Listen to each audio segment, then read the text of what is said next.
आदि में शब्द था, शब्द ईश्वर के साथ था, शब्द के द्वारा ईश्वर ने सब कुछ बनाया। उसी शब्द के द्वारा आज असंख्य मानवों की मुक्ति होती है, नवनिर्माण होता है। मुक्ति का संदेश।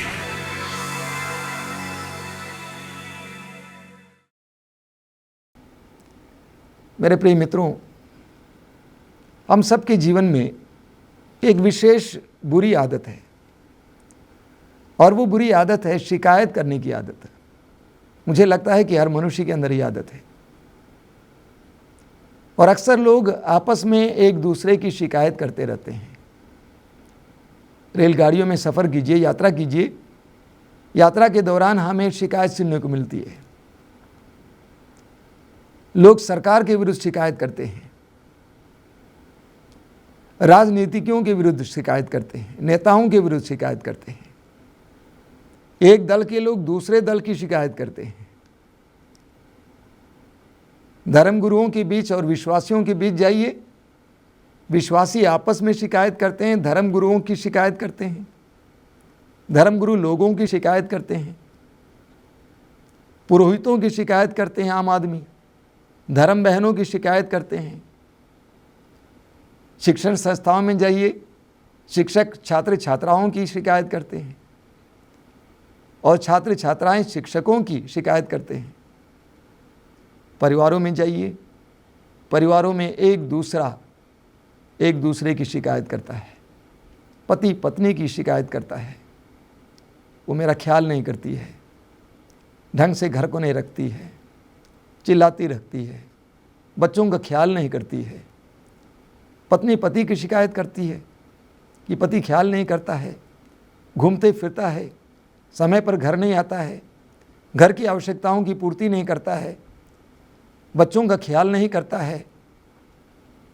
माँ बाप बच्चों की शिकायत करते हैं, बच्चे हमारी बात को नहीं मानते हैं, बेटे भटकते रहते हैं, बच्चे पढ़ाई नहीं करते हैं, बच्चे माँ बाप की शिकायत करते हैं। तो इस प्रकार हम देखते हैं सर्वत्र शिकायत शिकायत शिकायत शिकायत। यहाँ तक कि हमारे जीवन में कभी कभी हम ईश्वर की भी शिकायत करते हैं, हम ईश्वर के विरुद्ध भी भुनभुनाते रहते हैं। अभी 2 दिन पहले की बात है, एक भाई जी आए थे आश्रम में जो सरकारी नौकर हैं। कुछ वर्ष पहले, 7 वर्ष पहले उनके 2 बेटे मर गए।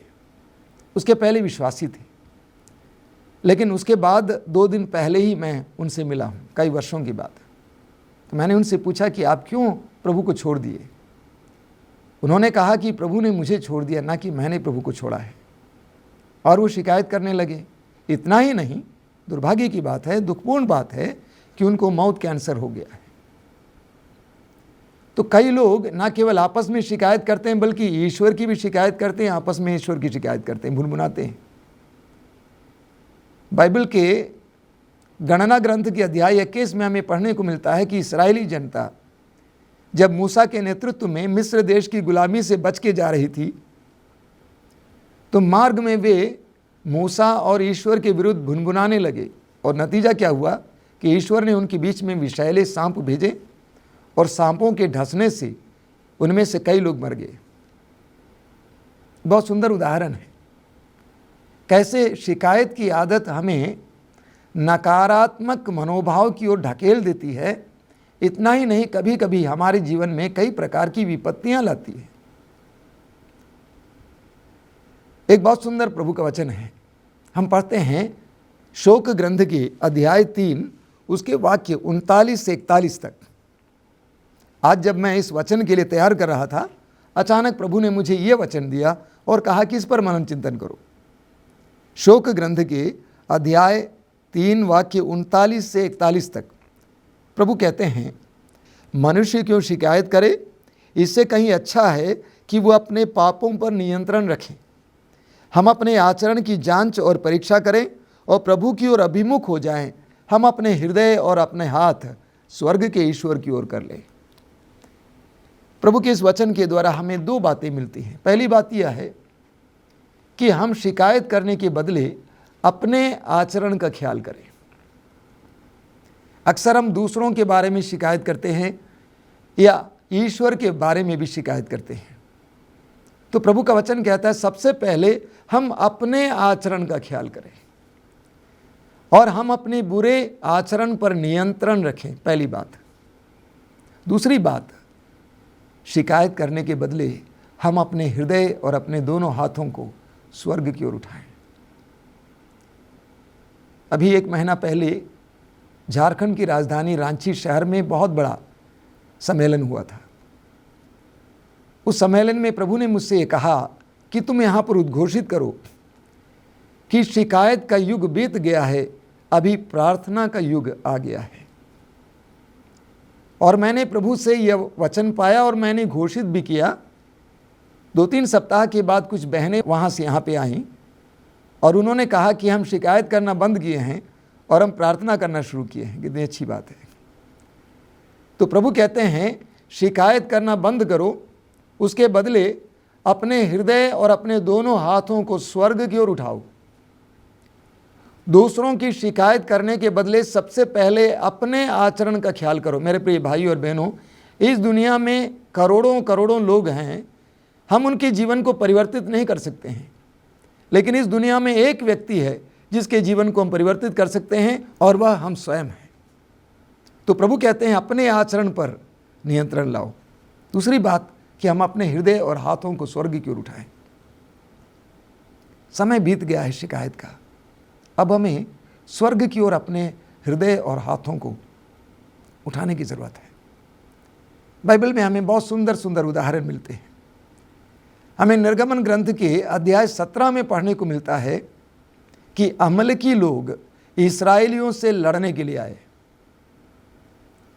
और मूसा ने अपने शिष्य जोशुआ से कहा कि तुम एक काम कर, तुम हमारे बीच में से कुछ पुष्ट लोगों को ले जाओ और मैदान में अमलेकियों के साथ लड़ो। और मैं क्या करूंगा, मैं हारून और हूर के साथ पहाड़ी पर चढ़ूंगा और पहाड़ी पर मैं प्रभु के द्वारा दिए गए उस डंडे को स्वर्ग की ओर उठाकर प्रार्थना जारी रखूंगा। और मूसा, हारून और हूर पहाड़ी पर चढ़ जाते हैं, जबकि जोशुआ मैदान में लड़ने के लिए जाते हैं। जब जोशुआ और इस्राएली लोग अमलेकियों से लड़ रहे थे, उस समय मूसा और हारून और हूर पहाड़ी पर ईश्वर से प्रार्थना कर रहे थे। मूसा ने अपने दोनों हाथों को स्वर्ग की ओर उठाकर प्रार्थना की, लेकिन जब हाथ थक गए तो मूसा ने अपने दोनों हाथों को नीचे ले आया। लेकिन मूसा ने एक बात देखी कि जब जब उन्होंने अपने हाथों को नीचे ले आया, तब तब इस्राएली लोग हार रहे थे और अमलेकी लोग प्रबल हो रहे थे। मूसा को एक रहस्य समझ में आ गया। वो रहस्य क्या है कि मेरी जनता के हारने का कारण मेरे दोनों हाथों को नीचे लाए जाना है। इसलिए मूसा ने हारून और हूर से कहा कि मेरे दोनों हाथों को ऊपर की ओर तुम लोग पकड़े रखो। और इस प्रकार सूर्यास्त तक मूसा ने अपने दोनों जर्जर हाथों को स्वर्ग की ओर उठा के रखा और इस प्रकार अमलेकियों पर इस्राएलियों ने जीत पाई। बहुत सुंदर उदाहरण है। मूसा ने न ईश्वर से शिकायत किया, न किसी से शिकायत किया, बल्कि मूसा ने क्या किया, मूसा ने प्रार्थना की। जीवन में ऐसी परिस्थितियां आने पर प्रभु हमसे कहता है कि हम भी अपने हाथों को स्वर्ग की ओर उठाएं। मकाबियों के दूसरे ग्रंथ की अध्याय 15 में वाक्य 14 में हमें पढ़ने को मिलता है नबी यिर्मयाह के बारे में। वहाँ पर लिखा हुआ है कि नबी यिर्मयाह अपने भाइयों से प्यार करते थे, इसलिए अपने देश, भाइयों और पवित्र नगर यरूशलेम के लिए बराबर प्रार्थना करते थे, निरंतर प्रार्थना करते थे। बहुत सुंदर बात है। नबी यिर्मयाह के बारे में लिखा गया है कि वह अपने भाइयों से प्यार करते थे, इसीलिए उन्होंने क्या किया, अपने भाइयों के लिए, देश के लिए और पवित्र नगर यरूशलेम के लिए निरंतर प्रार्थना की। मेरे प्रिय मित्रों, यदि आप अपने जीवन में लोगों से प्यार करते हैं तो शिकायत करना बंद कीजिए, उसके विपरीत उनके लिए प्रार्थना करना शुरू कीजिए। क्या आप अपने पति को प्यार करते हैं, हालांकि वो नशेड़ी है? उनके बारे में सारी दुनिया में लोगों को शिकायत करने के बजाय आज से उनके लिए प्रार्थना करना शुरू कीजिए। अगर आप अपने बच्चों को प्यार करते हैं, अपनी पत्नी को प्यार करते हैं, अपने प्रियजनों को प्यार करते हैं तो शिकायत करना बंद करें, बल्कि उनके लिए निरंतर प्रार्थना करना शुरू करें। शिकायत का ज़माना बीत गया है, प्रार्थना का ज़माना आ गया है और हमें प्रार्थना करने की ज़रूरत है। राजाओं के पहले ग्रंथ के अध्याय 18 में हम पढ़ते हैं, राजाओं के पहले ग्रंथ के अध्याय 18 में हम पढ़ते हैं, पूरे इस्राएल में अकाल पड़ा था, वर्षा नहीं हो रही थी, खाने के लिए लोगों के पास अनाज नहीं था, पानी नहीं था, सारी नदियां सूख गई। तो नबी एलिय्याह के बारे में हम पढ़ते हैं कि नबी एलिय्याह अपने दास को लेकर कार्मल पहाड़ पर चढ़ जाते हैं और कार्मल पहाड़ की चोटी पर चढ़ जाते हैं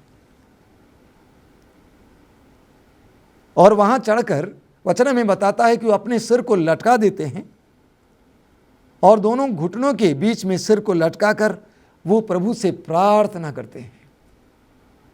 इतनी जबरदस्त प्रार्थना, इतनी विश्वासपूर्ण प्रार्थना, इतनी दृढ़ प्रार्थना, इतनी मौन और गहरी प्रार्थना कि प्रभु को एक चिन्ह देना पड़ा और उस चिन्ह के सहारे एलिय्याह नबी की प्रार्थना के द्वारा इस्राएल पर भारी वर्षा होती है, मुरझाए हुए पौधों और पेड़ों को जीवन मिलता है, मर रहे मनुष्यों की जिंदगी में एक नया आयाम आता है।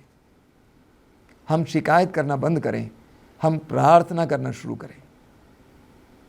इसी बात को फिलिपियों के पत्र के अध्याय 4 वाक्य 6 में संत पौलुस कहते हैं कि किसी बात की चिंता ना करें, हर ज़रूरत में प्रार्थना करें। किसी बात की चिंता ना करें, हर ज़रूरत में प्रार्थना करें, विनय तथा धन्यवाद के साथ अपना निवेदन प्रभु के सामने रखें। हमारे जीवन की ये शैली होनी चाहिए। जब परिस्थितियां बिगड़ जाती हैं, दुखमय अवस्थाओं से गुजरना पड़ता है, अंधकारमय परिस्थितियां आ जाती हैं, एक दूसरे का शिकायत ना करके उन क्षणों में हम चिंता ना करके स्वर्ग की ओर अपने हृदय और अपनी आँखों को और अपने हाथों को उठाएं। स्तोत्रकार कहता है स्तोत्र 121 में, मैं अपनी आँखें पर्वतों की ओर उठाया हूँ, मैं अपनी आँखें पर्वतों की ओर उठाया हूँ, क्या वहाँ से मुझे सहायता मिलेगी? जिसने स्वर्ग और पृथ्वी को बनाया है वही मेरी सहायता करेगा। शायद मैंने आपसे कहा है कई वर्ष पहले, जब मेरी दीदी के पति मेरे जीजा जी गुजर गए, वे शराबी थे और शराब पी पी के उनकी सारी संपत्ति बर्बाद हो गई और कैंसर के रोग से वे गुजर गए। उनके मरते समय मेरी दीदी के पास एक बिस्वा ज़मीन थी और एक छोटा सा घर था और 3 बेटियां और 1 बेटा। लेकिन मेरी दीदी बहुत प्रार्थना करने वाली थी, बेचारी जाग जाग कर प्रार्थना करती थी। जीजा जी की मृत्यु के बाद दफन की क्रिया खत्म हुई, वो घर वापस आई, उन्होंने पवित्र ग्रंथ खोला, खोलते ही उनको स्तोत्र 121 मिला, जहाँ पर लिखा हुआ है, मैं अपनी आँखें पर्वतों की ओर उठाता हूँ, क्या वहाँ से मुझे सहायता मिलेगी? जिसने स्वर्ग और पृथ्वी को बनाया है वही मेरी सहायता करेगा। और सच बता रहा हूँ मेरे भाई और बहनों, उस समय से मेरी दीदी के जीवन में प्रभु की कृपाओं की वर्षा होने लगी। उनकी 3 बेटियां नर्सेस बन गई, अच्छी नौकरी करने लगी। एकमात्र बेटा इंजीनियरिंग किया और अपने इंजीनियरिंग के अपने उस डिपार्टमेंट में उसको पूरे प्रदेश में फर्स्ट रैंक मिला। आज वो नौकरी कर रहा है, 3 बेटियों की शादी हो गई है, अच्छे दामाद मिले हैं। हम शिकायत करना बंद करें, हम अपने हृदय और हाथ प्रभु की ओर उठाना सीखें। हम सुसमाचारों में पढ़ते हैं कि प्रभु यीशु के वचनों को सुनने के लिए हजारों की संख्या में लोग इकट्ठे होते थे और कई बार ऐसा भी हुआ कि लोग सुध बुध होकर यीशु के पीछे चलते थे। अब अंधेरा हो रहा था, निर्जन प्रदेश था, तो शिष्यों ने कहा कि इनको भेज दीजिए ताकि गांव में जाकर खाने के लिए कोई चीज़ इकट्ठा करें। प्रभु ने उनसे कहा कि तुम ही खिलाओ। शिष्यों ने कहा हमारे पास कुछ नहीं है, हमारे बीच में कुछ लोगों के पास 5 रोटियां हैं या कहीं कहीं 7 रोटियां हैं। प्रभु ने क्या किया? शिष्य शिकायत कर रहे थे, प्रभु ने उन रोटियों को उठा ली और स्वर्ग की ओर अपनी आंखें उठाई और आशीष की प्रार्थना पढ़ी और उन 5 रोटियों से या 7 रोटियों से हजारों लोगों ने खाया और खाकर वे तृप्त हो गए। हम शिकायत करना बंद करें, अपने हृदय और अपने दोनों हाथों को स्वर्ग की ओर उठाना सीखें। हम प्रेरित चरित्र के अध्याय 12 में पढ़ते हैं, प्रेरित चरित्र अध्याय 12 में पढ़ते हैं कि प्रभु यीशु के शिष्य प्रभु के सुसमाचार का प्रचार करने के कारण बंदी बना लिए गए। और इस बार राजा हेरोद ने पेतरुस को बंदी बना लिया, क्योंकि राजा हेरोद ने जब प्रभु यीशु के शिष्य याकूब को मरवा डाला तो सारे यहूदी बहुत खुश हो गए। राजा ने सोचा कि प्रभु के शिष्यों के अगुआ पेतरुस को मरवा डालूंगा तो सारे यहूदी मुझ पर खुश हो जाएंगे। इस इरादे से राजा ने पेतरुस को पकड़वाया और पेतरुस पकड़ा गया, जेल में डाला गया। और वचन हमें बताता है कि 16 सिपाही उसकी देखभाल या उसके चारों ओर बैठे हुए थे। ऐसी अवस्था में वचन हमें बताता है वाक्य 5 में, प्रेरित चरित्र अध्याय 12 वाक्य 5, कलीसिया क्या कर रही थी,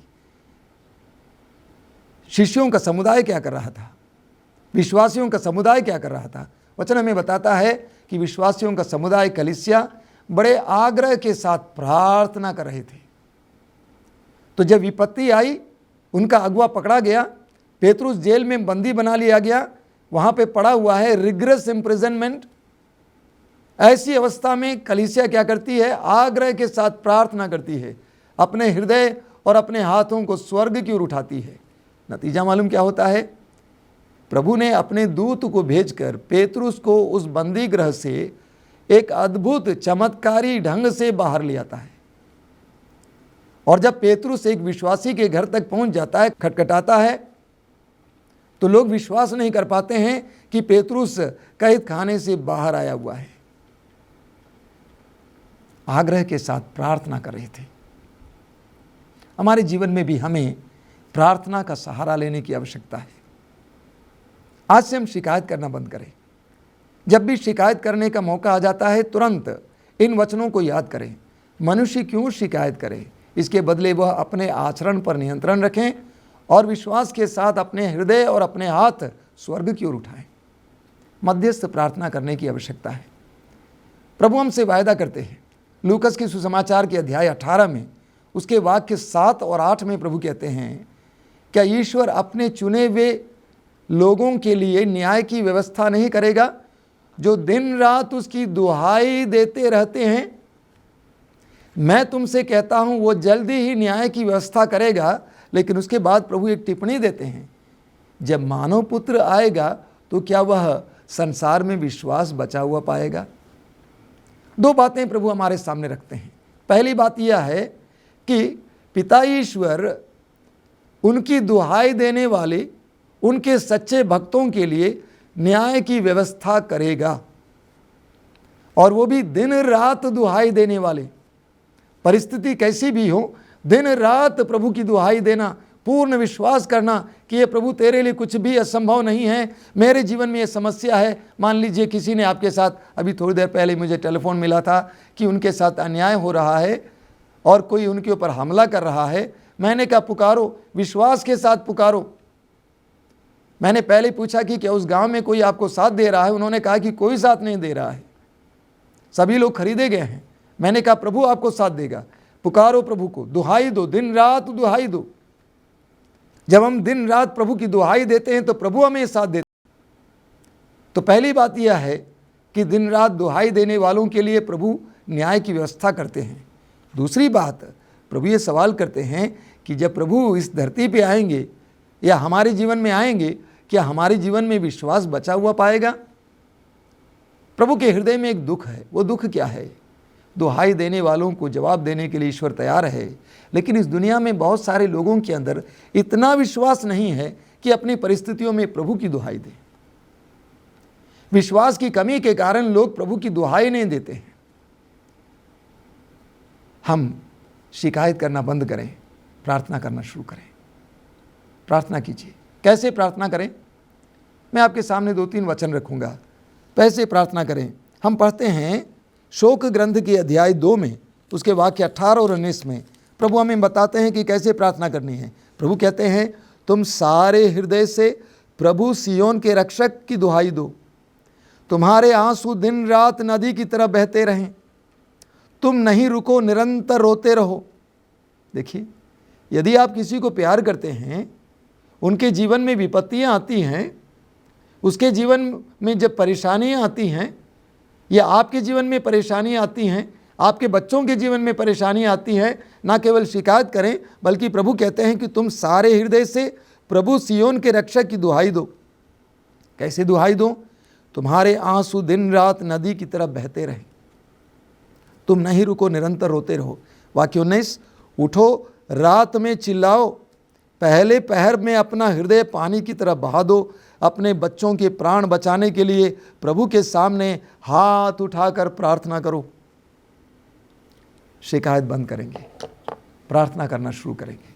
इसी तरह इब्रानियों के पत्र के अध्याय 4 वाक्य 16 में प्रभु का वचन कहता है कि हम भरोसे के साथ अनुग्रह के सिंहासन के पास जाएं। हम भरोसे के साथ अनुग्रह के सिंहासन के पास जाएं ताकि हमें वो दया प्राप्त हो जो हमारी आवश्यकताओं में हमारी मदद कर सके। भरोसे के साथ अनुग्रह के सिंहासन के पास जाएं, पूर्ण भरोसे के साथ कि प्रभु मेरी सुन रहा है।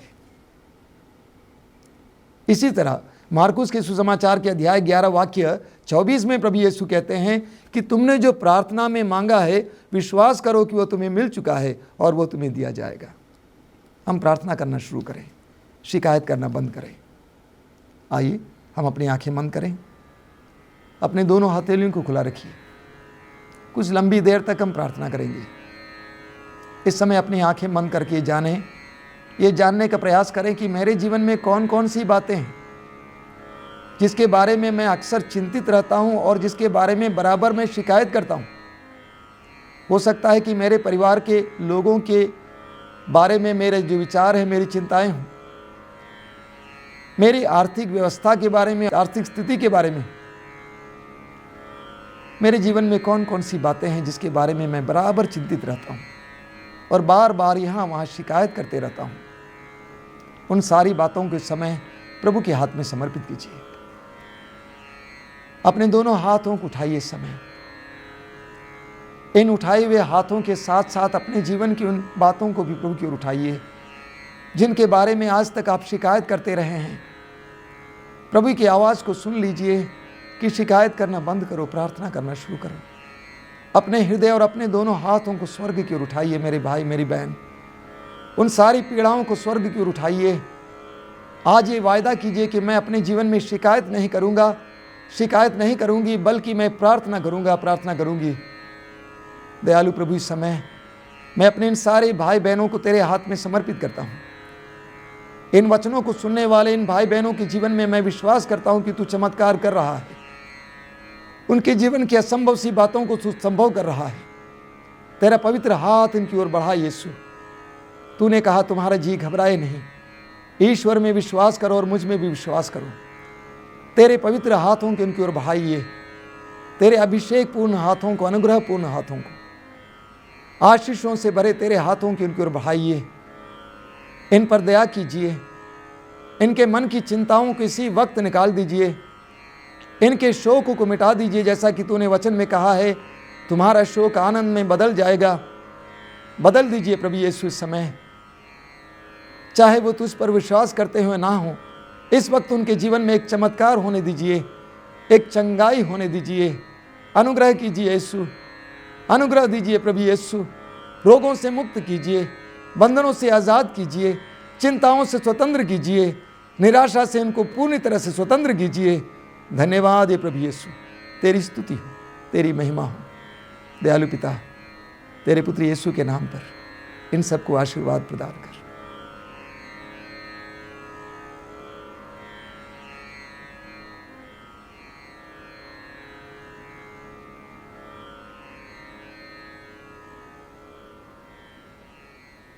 अपनी आंखें खोलिए। मेरे प्रिय मित्रों, मेरा पूर्ण विश्वास है कि आज की ये सभा आप सबके लिए अनुग्रह की सभा रही है। आपसे अनुरोध करूंगा कि आप हमें इस बात का साक्ष्य दें कि आपके जीवन में प्रभु क्या कर रहे हैं, ताकि आपका साक्ष्य हम दूसरों को भी सुना सकें। प्रभु आप सबको आशीर्वाद दें। जय सुखी।